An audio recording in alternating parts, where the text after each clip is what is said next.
Okay, so can we just go through question 1 together to make sure we're all on the same page? In fact, no, let's go through question 2 together because I think that's a slightly more representative example of what you might get in the exam.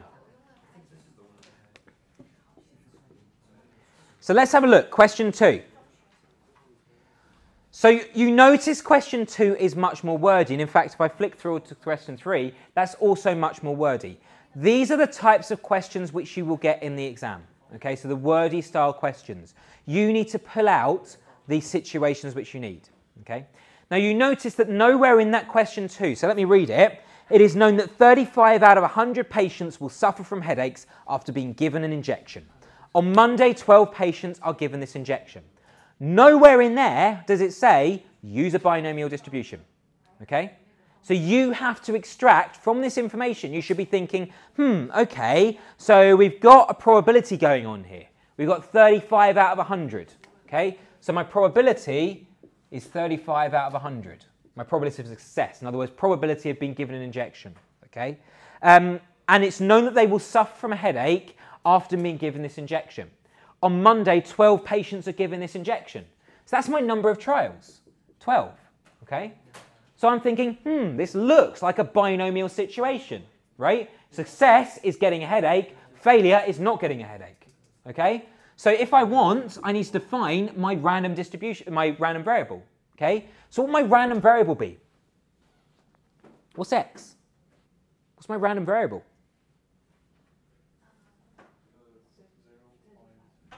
What's my random variable? So how would I describe my random variable? What is x? Number of injections, basically. Exactly. It's the number of getting a headache. Yeah? So number of people who've had an injection who get a headache. Always, always, always write down what is your random variable. Okay, so in this case, I'm saying my random variable is the number of people who get a headache after being given this injection. Okay, so therefore, x is going to be binomially distributed. What's my n? 12, because it's on Monday. So I should say on Monday. Be more specific. Okay, but you could get away with number of people who had a headache. Okay, 12, and the probability of success is 0.35, or 35 out of 100. Is that okay? So this is literally how I would lay my answer out, okay? You wouldn't necessarily need this, because it's already given in here, but lay out, say to me, what is your random variable? Also, give to me the parameters of your binomial distribution. Show me it's binomial, and show me that you've understood what your parameters are. Then you can go ahead and answer the question. So part A says, find the expected number of patients that will suffer from a headache. So in other words, just find me the expectation of x. Good, so write me down the working, so 12 by 0.35, it's n times p, which is 4.2. So on average, 4.2 of these 12 patients will end up with a headache, okay? It's a person. Exactly. So we said before, remember when we were doing a uniform distribution, when you do expectations, sometimes it comes out as a weird answer.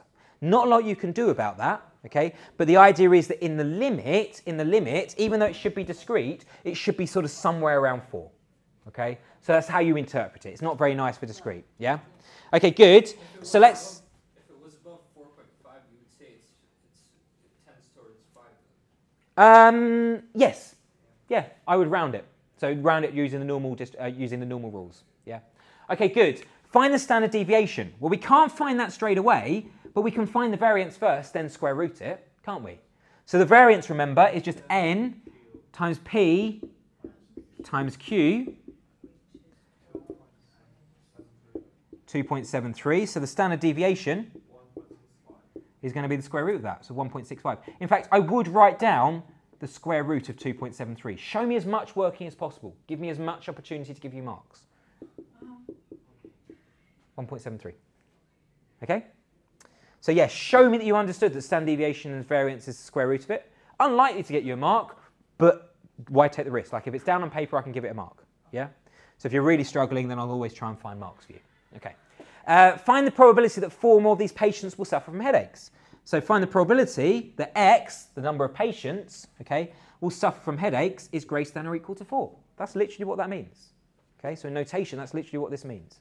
Okay, so this is going to be easier way of doing it rather than doing 4 plus 5 plus 6 plus 7 plus 8 plus 9 plus 10 plus 11 plus 12, right? Easier way of doing it.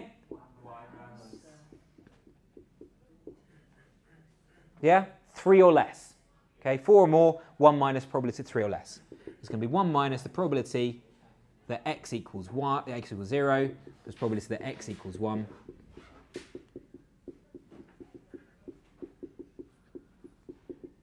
By the way, a common mistake which people make when they do their probabilities, if it's less than or equal to, is to forget the x equals 0.